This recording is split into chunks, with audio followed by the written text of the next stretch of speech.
Bonjour à tous, j'espère que vous allez bien. Nous, on est sous la neige, complètement sous la neige. Bon, c'est pas encore la tempête de neige, on n'en est pas encore là. Mais c'est vrai que pour prendre la voiture, c'est un petit peu stressant. Mais sinon, on va pas se plaindre. On a un beau Noël blanc et ça, franchement, c'est super cool.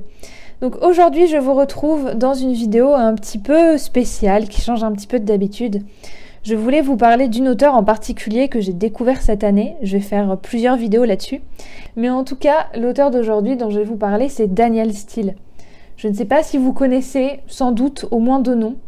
C'est une... Oui, parce que moi je dis une auteure, je dis pas une autrice. Je suis désolée à ceux qui n'aiment pas ça, mais moi je ne dis pas une autrice. Voilà, je tiens à vous préciser. C'est une romancière américaine. Voilà, comme ça on est tous d'accord là-dessus. C'est une romancière américaine. Et elle a fait, enfin, je n'ai pas calculé exactement, on n'en est pas aux 800 romans de Barbara Cartland, parce que oui, elle en a écrit 800. Danielle Steel, je pense qu'on en est à peu près à une centaine, à peu près. En tout cas, en 2019, on était à 80. Donc bon, depuis, je pense qu'on est passé à 100, effectivement. En général, elle écrit des romans d'amour, ou en tout cas, il y a des histoires d'amour dedans. Mais de manière générale, je viens de le dire, mais c'est pas grave, on le répète, de manière générale. Elle écrit des bouquins qui sont un petit peu avec des histoires de famille, des histoires de propriété, un petit peu historiques aussi, un peu moins historiques que Barbara Cartland, mais quand même. Danielle Steel, j'en avais jamais lu avant. J'ai commencé cette année, donc à 26 ans, puisque j'avais pas encore 27 ans quand j'ai commencé. Avant, ça m'avait jamais vraiment effleurer l'esprit de vouloir lire un livre de Danielle Steel, tout simplement parce que voilà, c'est des histoires de famille. Moi, j'aime beaucoup le YA, donc le young adult. J'aime beaucoup la fantasy. Et là, vraiment, on n'est pas du tout là-dedans, en fait. Danielle Steel, c'est vraiment du roman contemporain, en tout cas de ce que je connais des romans que j'ai lus, parce que j'en ai lu 2 d'elle. J'en ai lu 2, mais j'en ai 5 au total, ou 6, je sais plus combien j'en ai. J'en ai pas mal dans ma palle, en tout cas, je ne sais pas quand est-ce que je les lirai, mais c'est vraiment un mood, en fait, Danielle Steel. J'ai lu Plus que parfait, donc si vous voulez l'histoire, je vais vous le résumer brièvement, je vais pas lire le résumé. Si vous voulez aller le voir sur internet, il n'y a pas de souci. Et puis il y a aussi mon article justement sur Plus que parfait sur mon compte Instagram, si cela vous intéresse de lire du coup ce que j'en ai pensé. Mais très brièvement, en gros, c'est une famille qui vit à New York, il me semble. Je suis même plus sûre de ça, mais je crois. En tout cas, dans une grande ville américaine, ça c'est sûr. Et en fait, cette famille-là, on a un petit peu marre parce que, enfin, ils adorent vivre là. Mais le problème, c'est que le mari, il en a marre du métier dans lequel il est. Il aimerait créer son entreprise. La femme, elle est, je crois, dans une galerie d'art. Elle a un très bon poste et tout. Et en fait, lui, le mari, se voit proposer une offre qu'il ne peut pas refuser. Donc, en gros, le lancement d'une entreprise et tout. Et ils doivent déménager. Alors, je sais plus où ils doivent déménager non plus. Mais enfin bref, vous saisissez l'histoire, quoi. Vous saisissez le truc. Et en gros, le plot, c'est ça. Et le mari, il va visiter un jour des maisons à acheter parce que sa femme lui dit « Ok, je veux bien bouger, mais dans ces cas-là, tu nous achètes un logement digne de ce nom, quoi. » Parce qu'ils avaient quand même un grand appartement à New York. Et du coup, il dit « Ok, il n'y a pas de souci. » Donc, il va visiter les maisons. Et il va tomber sur cette vieille propriété avec beaucoup de charme, mais qui est un petit peu en ruine quand même, beaucoup même. Et il va, sur un coup de tête, comme s'il y avait une petite voix qui lui dictait d'acheter la maison, et ben il achète la propriété. Du coup, la femme, forcément, elle tire un peu la tronche quand elle voit la maison, mais très vite, les enfants et eux commencent à s'habituer à vivre dans cette maison, et ils commencent tous à en tomber amoureux. Surtout que, dans cette maison, ils découvrent qu'il y a une famille de fantômes qui y vit, mais que ce ne sont pas des fantômes en mode on va vous faire peur et tout, parce que moi j'aime pas les trucs qui font peur, donc je peux vous dire que ça fait pas peur, ça va très bien. Ils vont se lier d'amitié avec cette famille de fantômes, et ça va être juste une histoire plus que parfaite en fait, entre cette famille contemporaine, et au final leurs meilleurs amis, ce sont des gens qui ont vécu 100 ans avant, quoi. Donc bon voilà, avec tout ce que ça impliquait, donc la guerre, les maladies, etc. Donc ça, c'est le premier roman que j'ai lu. Franchement, j'ai été agréablement surprise. Je pensais que ça allait être un truc en mode un peu des films à l'ancienne, du style Jane Austen quand même pas, parce qu'il y a tout un côté que j'aime beaucoup dans les Jane Austen, donc on va pas comparer les histoires d'amour à ça. Mais c'est vrai qu'au début, j'avais un petit peu peur. Je vais pas vous mentir, j'avais un peu peur de tomber dans un truc où il n'y a pas d'action, il se passe pas grand-chose et tout. Bon, c'est effectivement le cas, mais je m'attendais à quelque chose de pire que ça. Donc ça, c'est le premier que j'ai lu d'elle, et ensuite j'ai lu Beauchamp Hall. Pourquoi j'ai voulu le lire? Parce que tout simplement, dès que j'ai vu la couverture, j'ai reconnu Downton Abbey en fait. Et comme Downton Abbey, j'adore cette série, c'est toute ma vie, j'adore. Je suis pas très série, voire pas du tout en fait. Je regarde quasiment rien. Mais alors cette série-là, j'ai eu aucun mal à me mettre dedans et à la finir en 2 temps 3 mouvements, quoi. Tellement c'est bien, tellement c'est prenant, tellement les valeurs dans cette famille, c'est vraiment génial. J'ai adoré, j'ai surkiffé. C'est vraiment une série exceptionnelle. Et du coup, quand j'ai reconnu le château de Downton sur la couverture de Beauchamp Hall, je me suis dit, mais il faut que je le lise en fait. Et donc c'est une nana, donc elle a à peu près la trentaine, je crois. Elle vit, je sais plus où, dans le Michigan. Enfin bon, dans une petite bourgade, en gros. Dans une petite bourgade aux États-Unis, et elle est pas très heureuse de sa vie. Son copain, elle l'aime pas. Ça fait 10 ans qu'elle est avec, mais il l'épouse pas, il fait rien, et puis c'est un peu un crevard, clairement.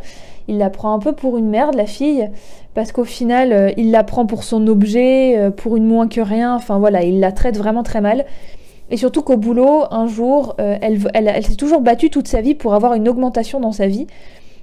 Donc dans sa vie pro bien évidemment, et en fait elle découvre qu'il y a une petite jeune qui a fait juste un BTS qui arrive à 20 ans là, du haut de ses 20 ans, et elle arrive, elle lui prend la place, le boulot de ses rêves en fait. Mais bon, la nana, elle voit clairement que le patron est en train de fricoter avec la gamine, donc promotion canapé, bah oui forcément, bien évidemment. Donc du coup la nana, elle décide de poser sa démission et de partir voir le tournage de sa série préférée, donc Beauchamp Hall, donc forcément Downton Abbey, lire entre les lignes. Elle y va et tout, elle se lie d'amitié avec plein de gens sur place, sa passion de sa vie, c'était vraiment Downton. C'était vraiment Beauchamp Hall, enfin la série du coup. Et en fait, elle se lie d'amitié avec des acteurs, elle travaille sur le tournage et tout, je vous dis pas ce qui se passe, mais franchement, entre les 2 romans de Danielle Steel que j'ai lus, c'était mon préféré, même si effectivement il y a des scènes dont on aurait pu se passer. Moi j'aime pas les scènes intimes dans les bouquins, ça me dérange, j'ai pas envie de lire ça, j'ai pas envie de voir ça, je m'en fiche en fait.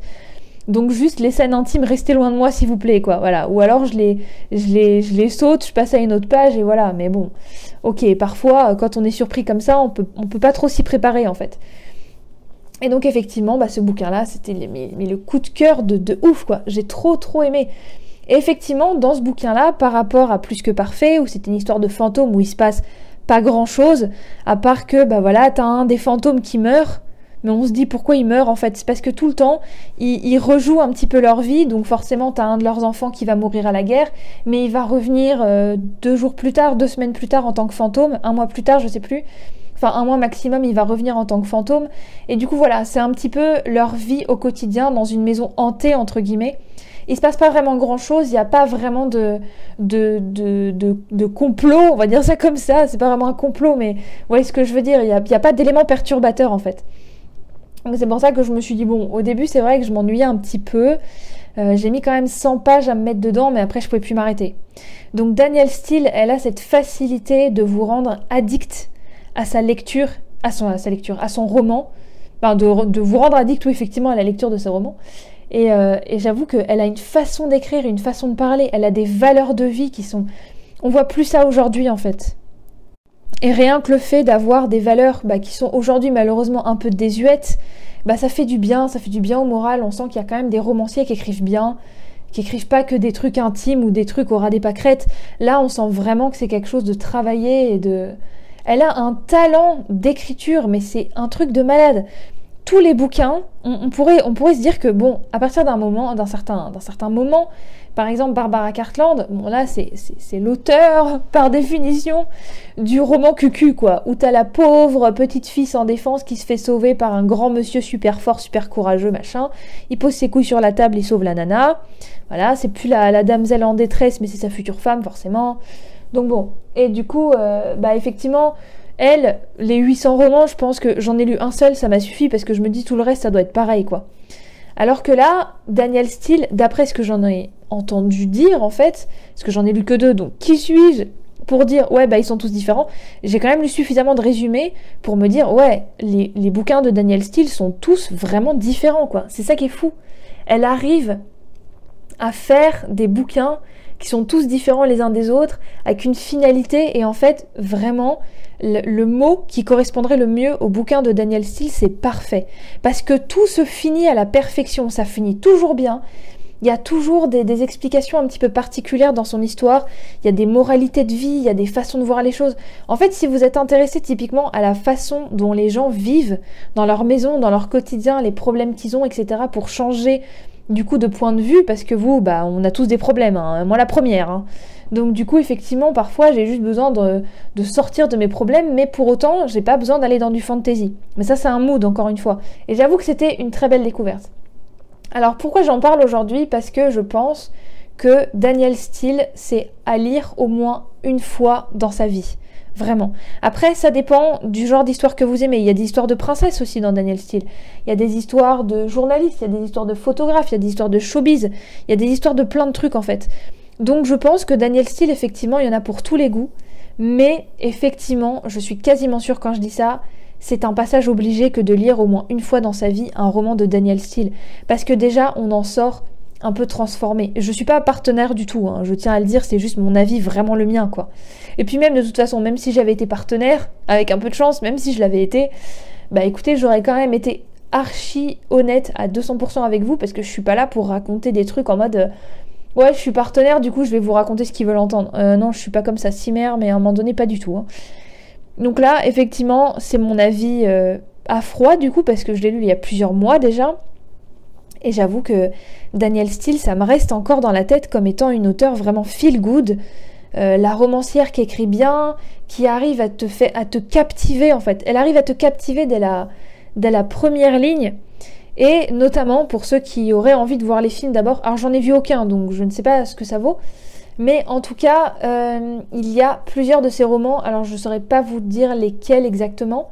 Mais il y a plusieurs de ces romans qui ont été à la télé, en film. Donc je pense qu'ils sont toujours visionnables aujourd'hui. Ça correspond pas à tout le monde, je pense. Mais faut au moins commencer. Et pour ceux qui aimeraient savoir avant s'il y a un trigger warning ou pas, il n'y en a pas. Il n'y a aucun trigger warning dans les Danielle Steel, aucun. À part, je pense, son dernier roman ou quelques autres, hein, mais franchement, ça se voit au résumé. En général, s'il y a un trigger warning, ça se voit.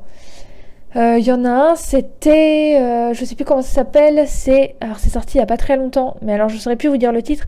C'est un truc sur un pensionnat, et effectivement, il est question d'un abus intime, en fait. Ça, je serais pas capable de le lire, ça c'est clair et net que non.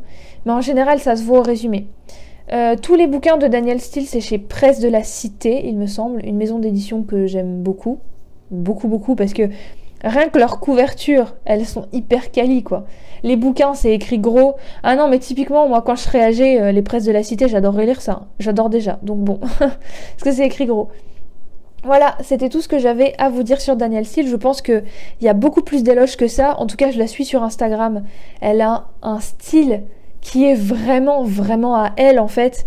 Et j'adore cette dame, Alors, je sais pas quel âge elle a, je crois qu'elle a plus de 70 ans déjà. Faut que je vérifie, elle est née en 47, donc elle a 75. Elle a 75 ans. Voilà, ouais, ça m'arrive très rarement de calculer comme ça. Faut pas vous habituer parce que ça m'arrive rarement. Mais bon. Voilà, j'espère que ce petit épisode sur Danielle Steel, je vous ai un petit peu présenté l'auteur, ce qu'elle a écrit et tout. J'espère que ça vous a plu. En tout cas, on se dit à très vite. N'hésitez pas à me suivre sur les réseaux sociaux, ça me fait toujours plaisir. Je suis active partout. Sur TikTok, peut-être pas. Je vous avoue que je vais peut-être laisser tomber TikTok parce que c'est une plateforme un peu trop pour les jeunes. J'ai un peu du mal à m'y faire. J'avoue que je comprends pas grand-chose. Donc bon, je pense qu'à terme, je vais pas y rester. Donc sur ces quelques mots, je vous dis à très vite dans un prochain épisode. Bye bye!